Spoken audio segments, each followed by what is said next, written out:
Muy bien. Ahí está, Andri, hola, hola. Voy a aceptar a todos. Ya está, para que puedan ingresar. A ver, a ver, a ver. Ya está. Vamos a la conquista. Muy bien, muy bien. Ya está.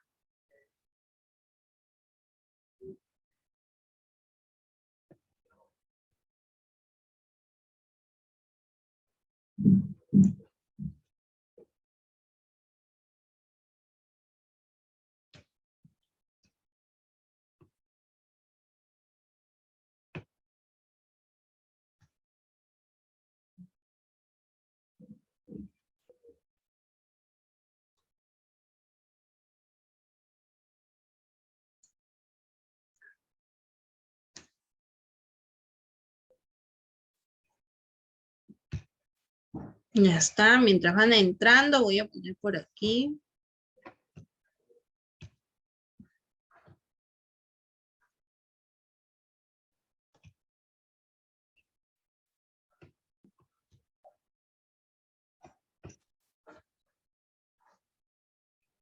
Ahí está.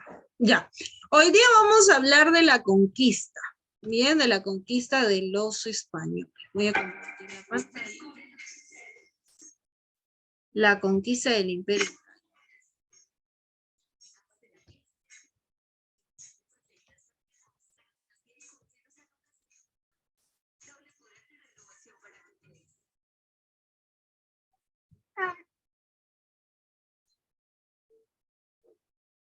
Ujú.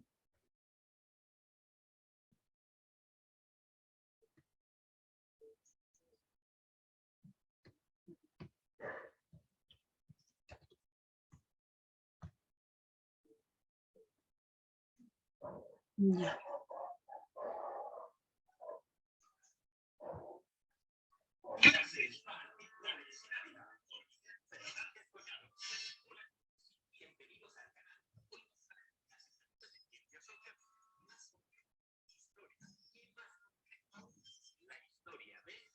La conquista y colonización de América. Espero que os guste.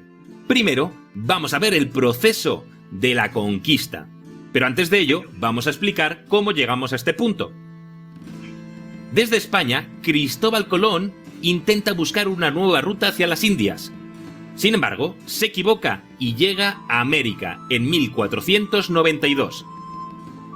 La conquista de América fue rápida por la desunión de los indios, y distinguimos diferentes etapas.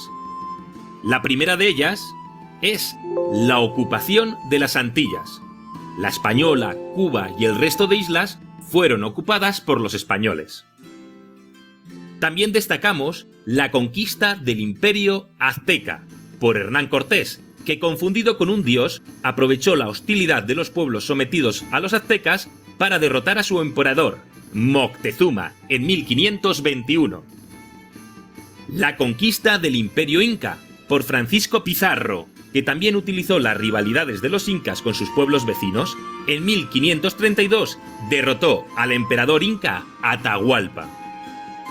También vamos a destacar otras conquistas o expediciones, como la de Diego Almagro y Pedro Valdivia, que tomaron Chile, o la exploración del Amazonas por Francisco de Orellana y Lope de Aguirre, o cómo se adentraron en Norteamérica Vázquez de Coronado y Cabeza de Vaca. Vamos a ver ahora el proceso de colonización. En primer lugar, la organización del territorio. Encontramos dos tipos de órganos. Los primeros de ellos son los que están situados en España. El primero de ellos es la Casa de Contratación, situada en Sevilla, y controlaba el comercio entre América y España. También destacamos el Consejo de Indias, que asesoraba al rey. El segundo tipo de órganos son los que estaban situados en América. El territorio se dividió en dos virreinatos. El primero de ellos era Nueva España, situada en Centroamérica y México, y el Perú, situado en Suramérica y Lima. Los virreyes representaban la autoridad del monarca. Y por último, la audiencia del poder judicial. Vamos ahora a la economía, el comercio y los metales preciosos. La economía era llevada por la Casa de Contratación, desde Sevilla, que monopolizó el comercio con América, es decir, cualquier persona que quería comerciar con América tenía que acudir a la Casa de Contratación. La corona se aseguraba la quinta parte de todo lo que llegaba de los nuevos territorios. La quinta parte, para quien no lo sepa, es que si llegaban 5 monedas como estas, 1, 2, 3, 4 y 5, una era para la corona. A cambio, la corona concedía la explotación de minas. Las más importantes fueron las de Zacatecas en México y Potosí en Perú. Vamos a ver ahora cómo se organizaba la sociedad en América. Lo vamos a establecer con la siguiente pirámide. En la cúspide se encontraban los llegados desde la península, que ocupaban los cargos de responsabilidad y se llamaban peninsulares. Los descendientes de españoles pero nacidos en América era un grupo dominante pero sin ocupar los principales cargos. Se llamaban los criollos. Los hijos de europeos y de nativas indias, ya que había pocas mujeres blancas en América, eran muy numerosos y muchos no fueron reconocidos, se llamaban los mestizos. Los europeos fueron destructurando sus formas de vida y algunas etnias perdieron su identidad, los indígenas. Y por último, procedentes de África eran mano de obra en situación de esclavitud, los negros. Cabe destacar las leyes de Burgos, promulgadas por la corona en 1512, donde impedían la esclavitud de los indígenas. También me gustaría destacar a Bartolomé de las Casas, que entregó su vida a la defensa de las condiciones de vida de los indios americanos. Sus quejas llevaron a Carlos V a promulgar las leyes nuevas de 1542. Espero que os haya gustado el tema, resumido y sencillo. Ya sabéis que os podéis suscribir y aquí os dejo un vídeo que os puede interesar. Nos vemos mañana. Muy bien. Entonces, ante la conquista de México, de la cultura azteca, los españoles llegaron pues a América, ¿no? América del Sur, llegaron a América del Sur, específicamente al Perú, porque se habían enterado que había un imperio rico. Bien, este imperio era el imperio de los incas, ¿sí? El imperio de los incas. Entonces, ¿qué van a hacer ellos? Obviamente cegados por la ambición, van a decir, los vamos a conquistar. Y así fue que ellos ingresaron al Perú, dominando gran parte de nuestro territorio por un largo tiempo. Bien, luego de esto, ¿qué va a pasar? Bueno, los indios, pues al ver al pasar los años y al ver que seguían las injusticias y que cada día era peor, ¿qué van a hacer ellos? Van a decidir levantarse. Bien, se van a levantar contra el virreinato. Y va a ser así que van a surgir pues algunos indígenas de la época que lucharon pues antes de la independencia, ¿no? Por ser libres. Tenemos a Tupac Amaru, por ejemplo, que su historia es muy conocida, ¿verdad? Pero Tupac Amaru fue un comerciante. Él se vio afectado debido a la alza de impuestos que emitían los españoles constantemente. De hecho, hubo un tiempo, las reformas, que los españoles decidieron pues controlar la mercadería que ingresaba y que salía del Perú. Dijeron, no, ya no vamos a ingresar otra mercadería que no sea la nuestra. Nosotros les vamos a vender a ustedes peruanos. Si ustedes quieren, nos compran. Y si no, bueno, se quedarán así, pues, ¿no? Entonces, ¿qué hacía? Obviamente, como les decía en un inicio, Tupac Amaru era comerciante. Y al verse afectado, pues el bolsillo, ¿no? Su bolsillo, él no podría comercializar, ¿de qué iba a vivir? A eso se dedicaba. Entonces, ¿qué hizo?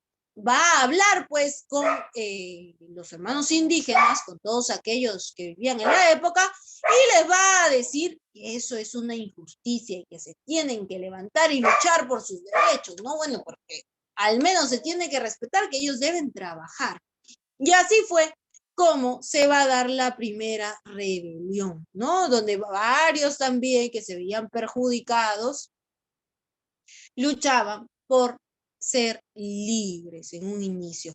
Recordamos que en ese entonces también se estaba dando en otros países, sobre todo en Europa, el tema de las independencias, ¿sí? Las independencias en la mayoría de estados estaban peleando. Así que aquí en Perú no iba a ser la excepción, pero bueno, no se logró porque no tenían pues el armamento, todo lo necesario para enfrentarse a los españoles, ¿no? Ya con el tiempo, cuando vienen pues ya los militares de otros lados que sí contaban con ese armamento, es que lo logramos vencer. Bien, entonces seguimos por aquí. Voy a mostrarles.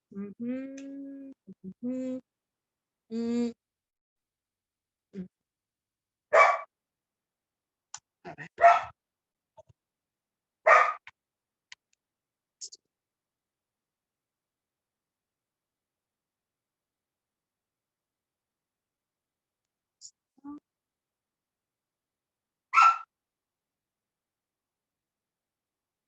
Ya, ok. Entonces les estaba diciendo que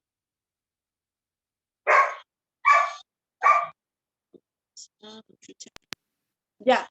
Ahora, en el virreinato, la creación, quien va a crear el virreinato, quien va a incentivar, quien va a financiar el tema de la conquista, va a ser Carlos I de España. Ya durante la época, durante su gobierno de Carlos I, es que se va a dar la conquista del Imperio de América del Sur. La Real Cédula del 20 de noviembre de 1542 y vamos a tener a Blasco Núñez de Villa. Esto de aquí, lo que está en esta parte, van a copiar. Eso copien. Van a copiar, miren, les voy a subrayar lo que van a copiar.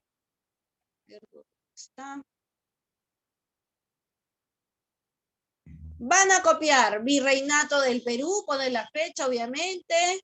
Causa, guerras civiles entre pizarristas y almagristas. Ahorita les voy a contar mientras van copiando. Creación, Carlos I de España. Finalidad, establecer la paz. Era el imperio más poderoso del mundo. Lo que estoy subrayando van a copiar. Y la capital, Lima. Eso es lo que van a copiar.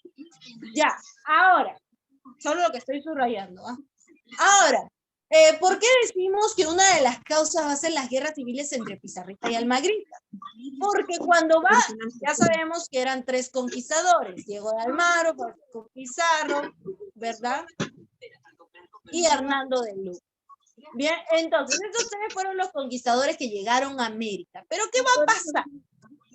Cuando ellos pues tienen ya todo lo que es el Tahuantinsuyo, porque eso corresponde al imperio incaico, todo el Tahuantinsuyo dividido en diferentes suyos, pero todo como un solo territorio. ¿Qué van a hacer? Van a decir, bueno, ahora nos vamos a dividir. ¿Cuál es para ti y cuál es para mí? Porque tenemos que gobernar y recibir algo, pues, de lo que hemos conquistado y hemos peleado. Entonces, ¿qué hicieron?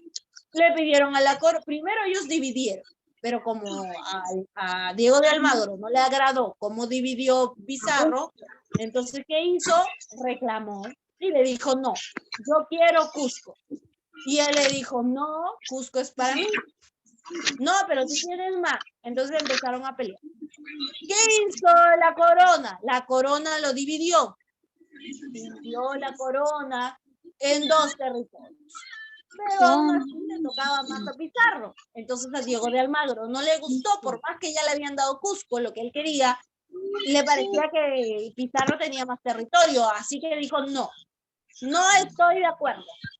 Y tanto era así que los almagristas pues se enfrentaron a Pizarro, intentaron matarlo. Luego Pizarro también se defendió y también intentó matar a Diego de Almagro. A un tiempo ellos se enfrentaron, los almagristas mataron a Pizarro.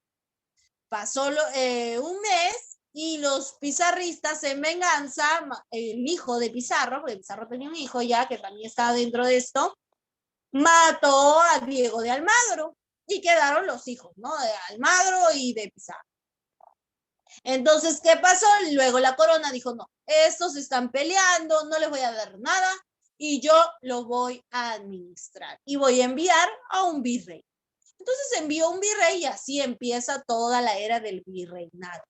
Bien, entonces ya saben, el virreinato pues se cobraban diferentes mitas, impuestos a los indios en nuestro mismo territorio, nos cobraban impuestos, explotaban nuestras minas, ¿no? Todo lo que había en la época, el oro, la plata, todo. También se cometían demasiados abusos. Entonces, ¿qué hicieron? Pues obviamente se daban cuenta los habitantes y estaban pues molestos, irritados. Y muchos se levantaron, como les decía, ¿no? Vamos a tener, se van a formar grupos revolucionarios, pero no se va a lograr mucho hasta ya después con la independencia. ¿Ya? Entonces, terminen esta parte.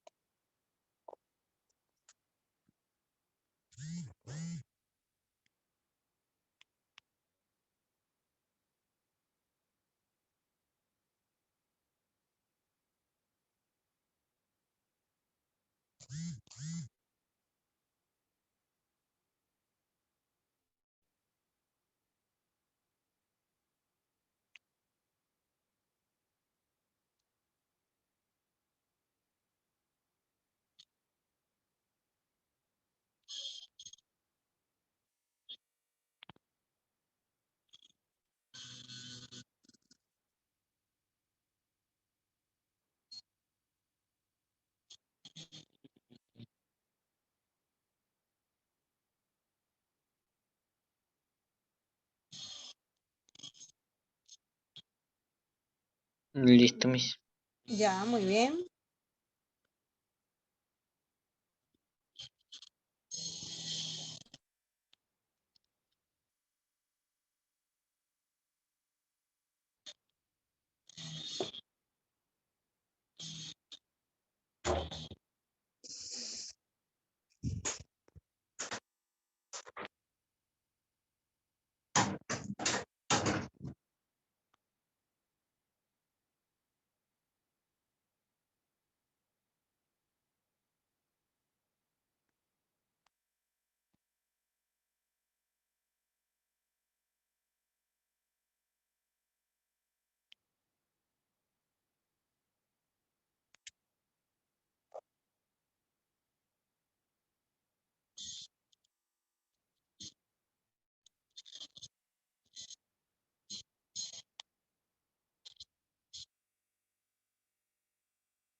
Ya está. ¿Todos terminaron?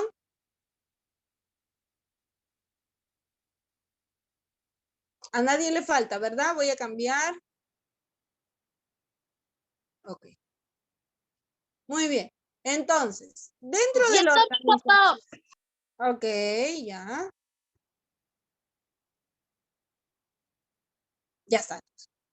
Ahora sí. Dentro de la organización política tenemos al rey. El rey era la máxima autoridad. Si yo le pongo en su examen, porque siempre se confunden ahí, si yo le pongo en el examen, ¿quién era la máxima autoridad del virreinato? Es el rey. El rey no estaba aquí en el territorio, no estaba en el Perú. Pero desde donde estaba en España, Carlos I gobernaba.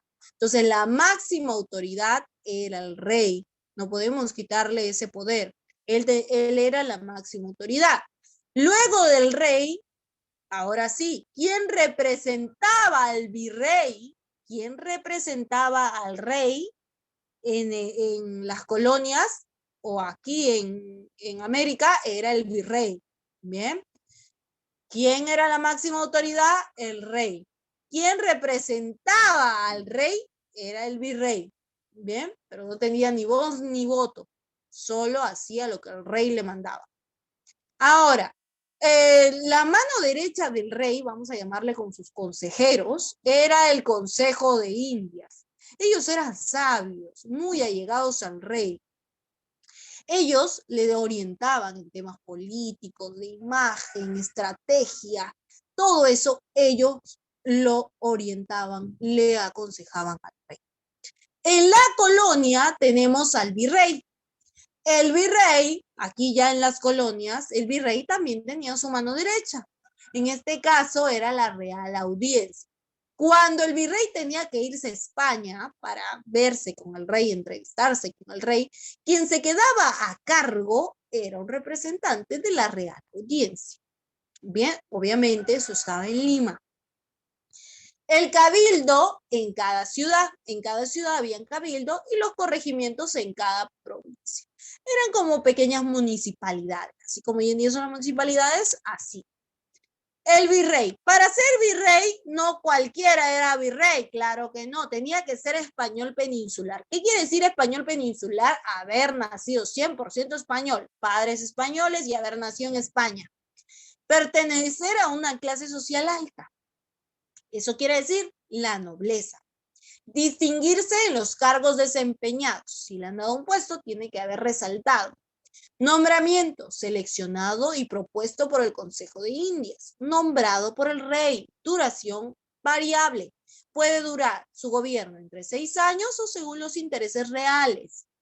Poderes, ¿qué poder tenía en el aspecto político? Representaba al rey, máxima autoridad en el virreinato, registra la vida colonial, económico, dirige la recaudación de impuestos, fomenta la industria y el comercio. En militar, jefe de las Fuerzas Armadas de la Tierra y Mar, y su propósito era mantener la paz del virreinato. Social, el más importante, no debería casarse en la colonia, sino con una española peninsular también. Judicial, presidente de la Real Audiencia sin voz ni voto y conmutar sentencias. En lo religioso, nombrar a los párrocos y velar la propagación de la fe. Fin de su mandato. Presentaba su memoria ante el Consejo de Indias y su informe de su labor como virrey, juicio de residencia, y el Consejo evaluaba su trabajo. Ahora, ¿qué pasaba? Que había muchos virreyes que se casaban con indias aquí, o al menos que tenían una relación hijos. Esos hijos no eran obviamente españoles peninsulares, sino era pues de la relación con una india. ¿Ya? Entonces, también todas las castas, las mezclas que vamos a tener en este periodo del virreinato, cada uno de estos va a tener nombres. Bien, van a tener nombres, como mestizos, por ejemplo, los famosos mestizos. La Real Audiencia, Corte Suprema de Justicia y Juzgados. Nombramiento propuesto por el Consejo de Indias y nombrados por el rey. Bien, profesión, abogados peninsulares que vivían en la colonia y después fueron criollos.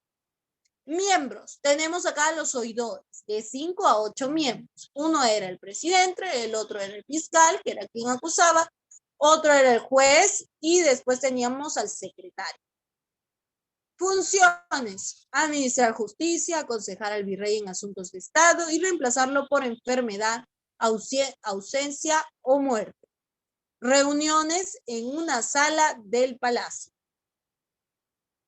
Corregimientos. Los corregidores. Bien, el corregimiento, especie de provincia gobernada por un corregidor, y fueron los funcionarios más crueles y detestados en la colonia. Averigua quién fue Arreche. Muy bien. Funciones políticas: conservar el orden y la buena marcha de su corregimiento. Cabildo: Nicolás de Rivera, el Viejo, fue el primer alcalde de Lima, ¿sí? Y uno de los de la Isla del Gallo. El cabildo era como la municipalidad hoy en día. Se encargaban de lo mismo, de velar por el área verde, por el alumbrado, servicios de agua, construcción de caminos y puentes, que obviamente en ese entonces pues no habían empresas, sino lo hacían los mismos pobladores, los mismos indígenas los hacían trabajar, que era una especie de pagos que ellos realizaban, las diferentes mitas que existían. Tenemos por aquí el proteccionismo. Orientado a proteger a la industria española, se prohibió la elaboración de algunos productos como textiles de papel y vino. Porque nosotros tenemos Ica. ¿Alguien acá ha viajado a Ica? Pues seguro que sí o conoce, ¿no? Que allá se preparan unos vinos riquísimos. En casi todo el Perú, pues vino es la bebida que más se prepara. ¿Y qué pasaba? Que en España también. Entonces, ¿qué van a hacer ellos? Van a decir, no, ya no me van a fabricar aquí vino. Ya no, yo les voy a vender. España nos iba a vender a nosotros vino cuando nosotros podíamos preparar.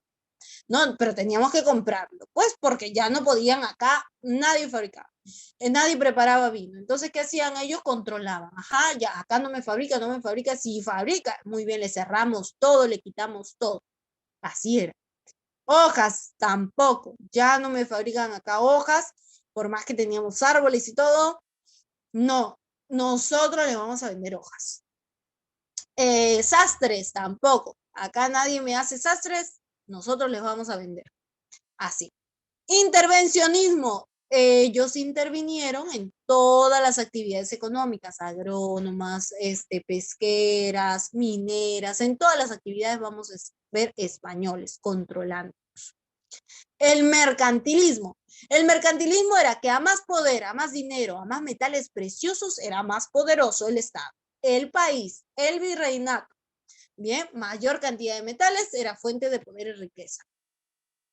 El monopolio comercial fue el comercio exclusivo entre España y su colonia. Eso hizo que los otros países le tuvieran cólera a España y ya no lo querían ver, ya no querían saber nada de España. De hecho, ellos querían que España dejara de tener ese poder y quitarle sus colonias. Y por eso fue que después unos estados, unos países como Holanda, Inglaterra y Francia van a crear a los piratas o van a financiar también la labor de los piratas, que ustedes habrán visto quiénes son los piratas, como los piratas del Caribe, ¿no? En tantas películas que hay de piratas que robaban embarcaciones, ¿no?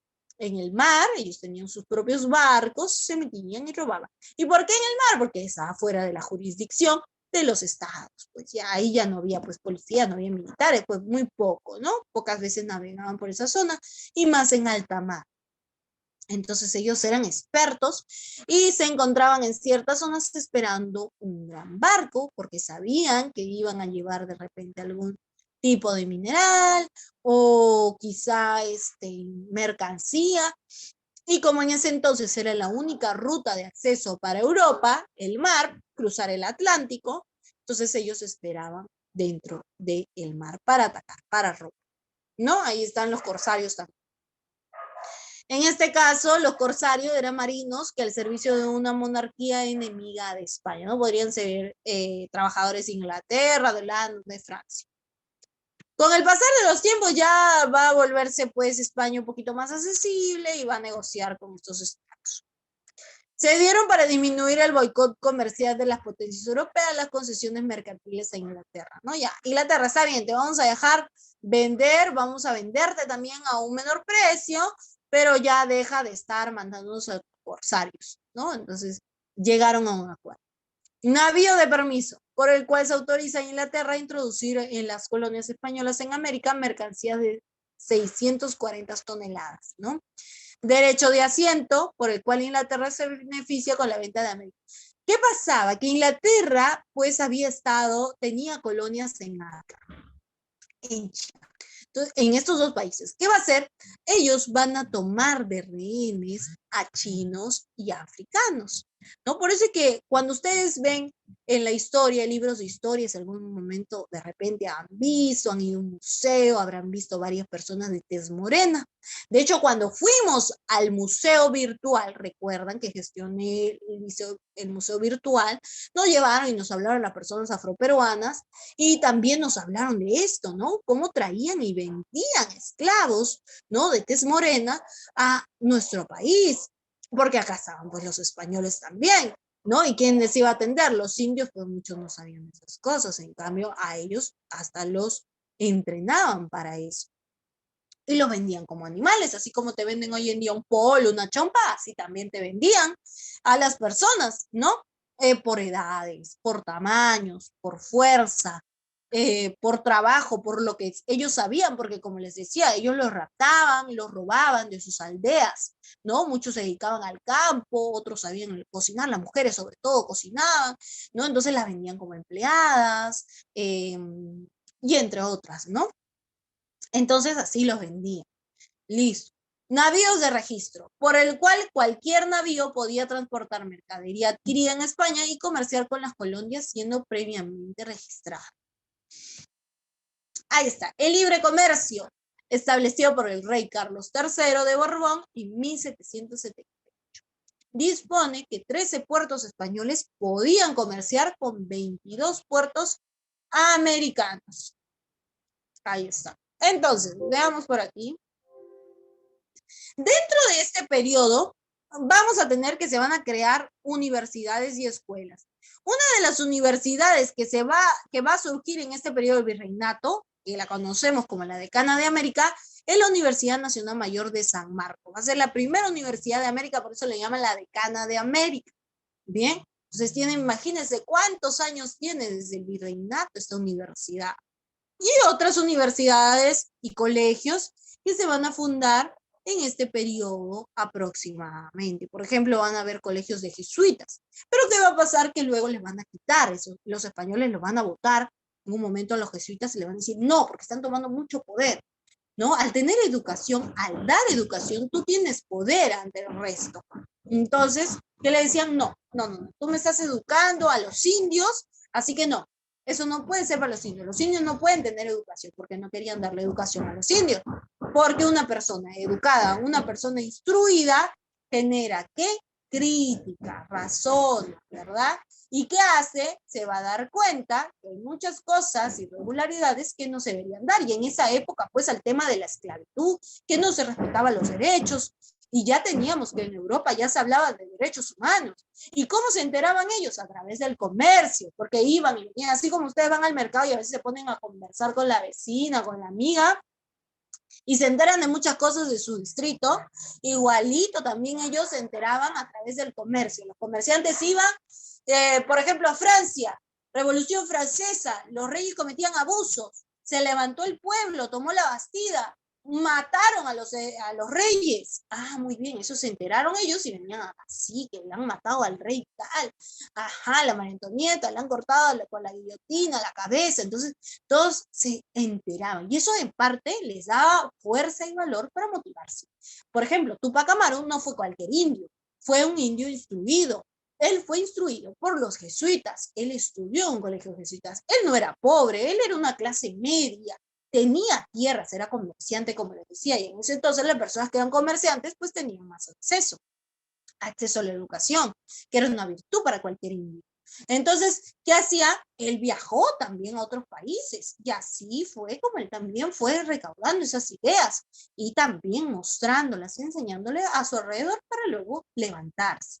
Bien, entonces, luego en este periodo también tenemos una parte que a mí me gusta mucho, no porque sea bonita, sino porque es interesante cómo se da en esa época, el tema de la Santa Inquisición, que creo que sí les he contado. A ver. Ahí está.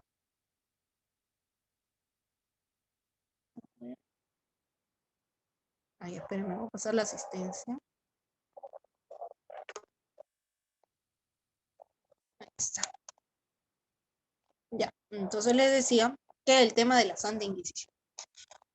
La Santa Inquisición fue creada por la Iglesia Católica durante el tiempo del Virreinato para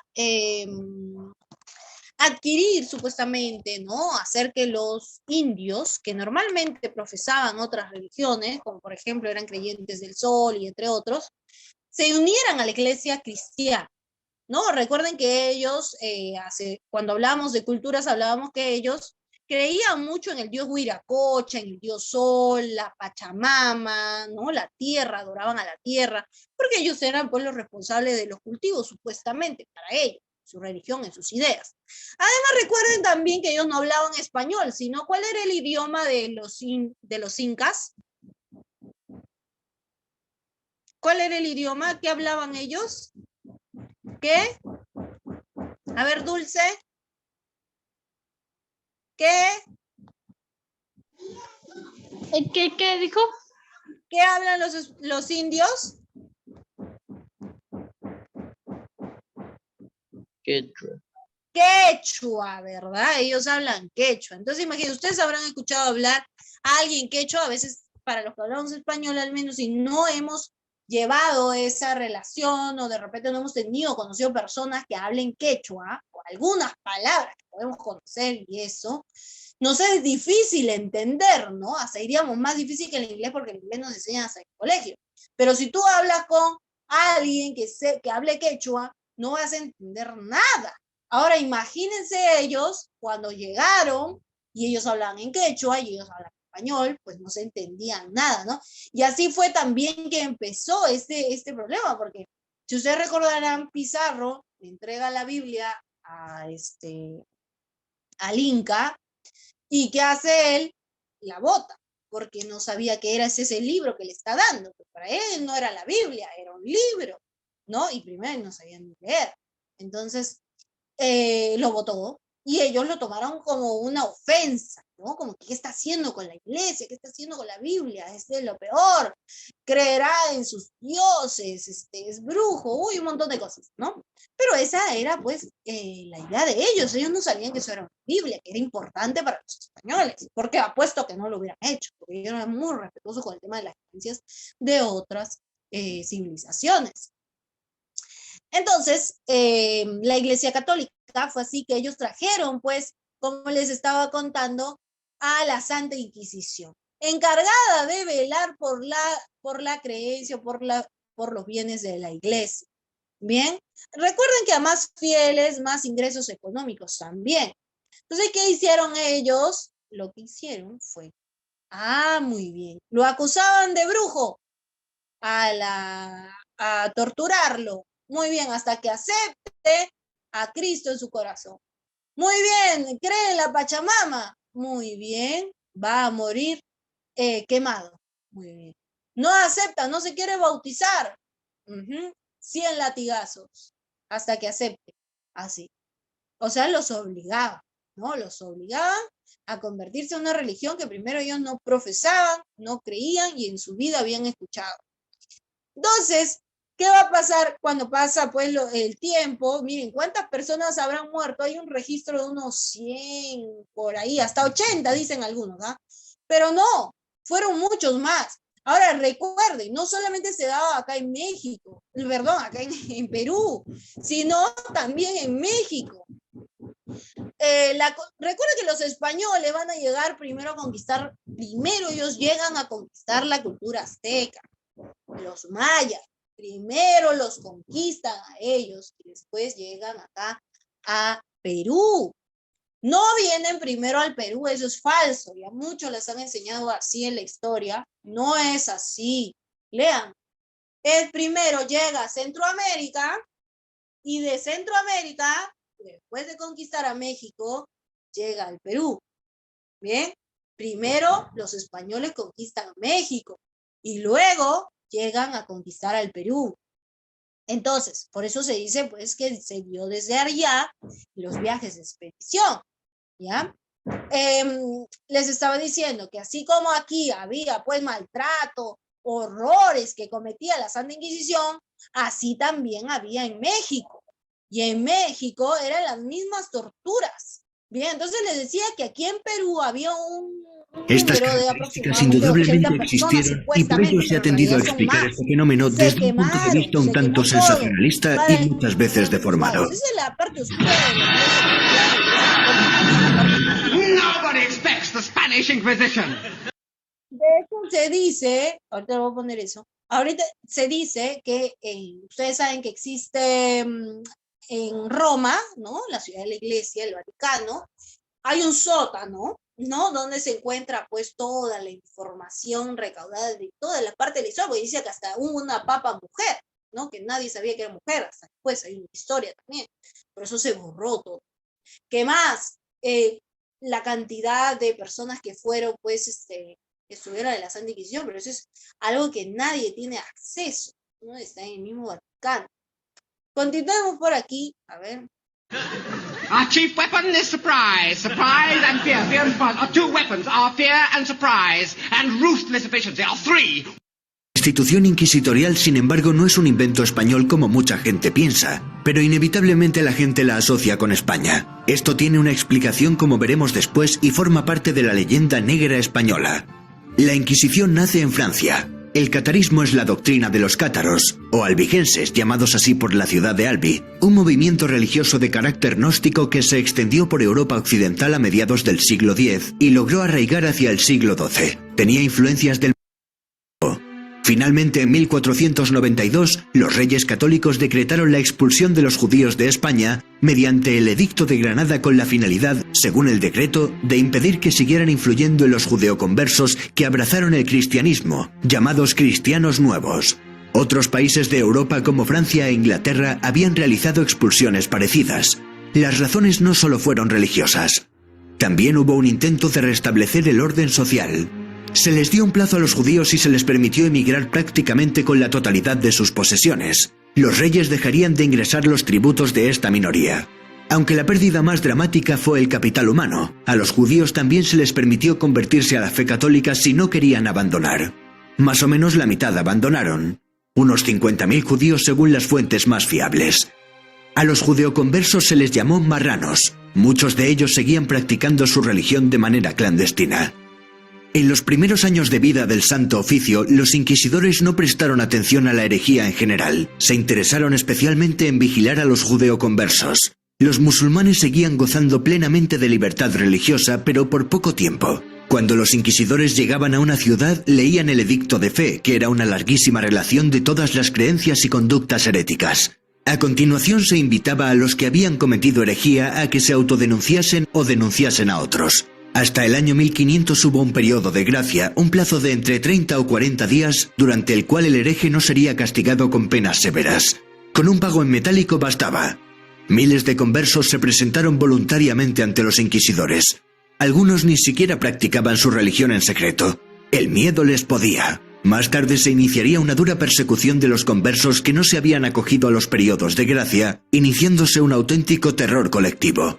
La mayor actividad del Santo Oficio se concentró en los primeros años, donde se realizaron auténticas tropelías sin pruebas convincentes, con testimonios muchas veces inconsistentes basados en rumores.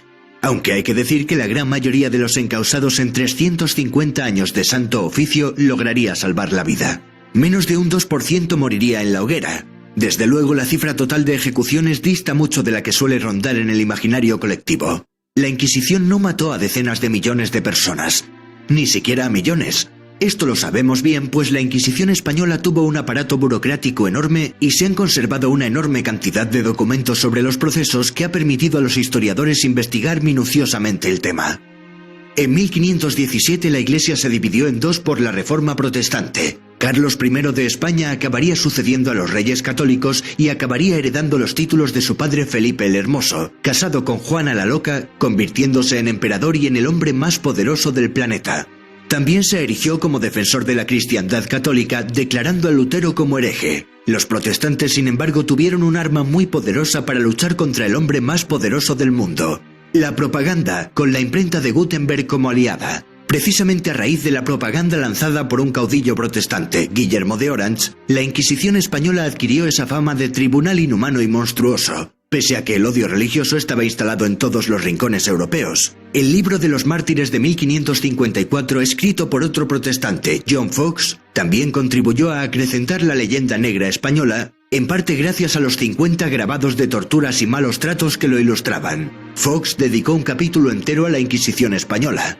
La Inquisición, tras un periodo de tranquilidad, se centró más en perseguir prácticas heréticas de protestantes y moriscos y otros delitos como blasfemia, bigamia, sodomía o brujería. Hay que aclarar que los moriscos eran musulmanes que fueron obligados forzosamente a convertirse al cristianismo. La Inquisición española, desde luego, vista siglos después, nos parece una barbaridad, por supuesto, esto es innegable. Pero ha llegado el momento de comparar algunos datos y de desmentir algunos tópicos. Los tribunales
No se escucha mis. Ahí ahora sí. Ya, les decía que faltan 2 semanas para su evaluación. Una semana más de clase y luego primera evaluación. Primero ya.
Brunei y Yer. Muy bien, a ver, veamos.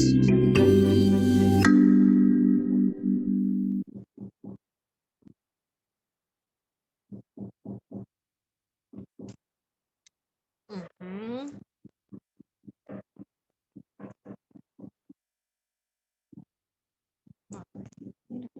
Ya está. Listo. Entonces, veamos por aquí la pregunta número 3. A ver, es que todo el mundo se ha equivocado. Ya está. Máximo Tribunal de Justicia de América. Dijimos que era la mano derecha del rey, bien, en España. Y se encontraba obviamente en España, era la Real Audiencia. De hecho, era quien la aconsejaba también, quien elegía a los virreyes. O bueno, seleccionaba y orientaba al rey, porque quien designaba al final, quien tenía la voz final era el rey. Recogía el tributo indígena y otros impuestos. Los corregimientos. Bien. Fue el primer virrey en llegar al Perú. Blasco Núñez de Vela, excelente. ¿Con qué otro nombre se le conocía a los españoles de origen puro? Peninsulares. Muy bien, recuerden. Los virreyes solo podían ser aquellos españoles peninsulares, no otros. Solo los peninsulares, solo ellos podían ser virreyes. La educación durante el virreinato estuvo a cargo de las órdenes religiosas. Muy bien, claro, las religiones nada más. Excelente. Ahora sí, muy bien. Van a poder salir. No sé si me están escuchando, creo que sí. Ya. Ahora sí, a ver, déjenme ver, creo que he mandado la asistencia. A ver. Miss, Sí, dime. ya sé que ya estamos en mes de agosto. Sí, ya, Y, ajá, sé su y carácter. hablemos de quién. ¿De quién? Hablemos. Así que en el 30 de agosto celebremos la Santa Rosa de Lima. Santa Rosa de Lima, así es, el 30, sí, el día también de la policía, también es. ¿Ah? Muy bien, ya vamos a hablar de ella en 2 semanitas que nos va a tocar, ya ahí hablaremos de Santa Rosita. Ahora sí, pueden salir y nos vemos el miércoles. Chao, chao. Chao. Cuídense. Chao, Miss.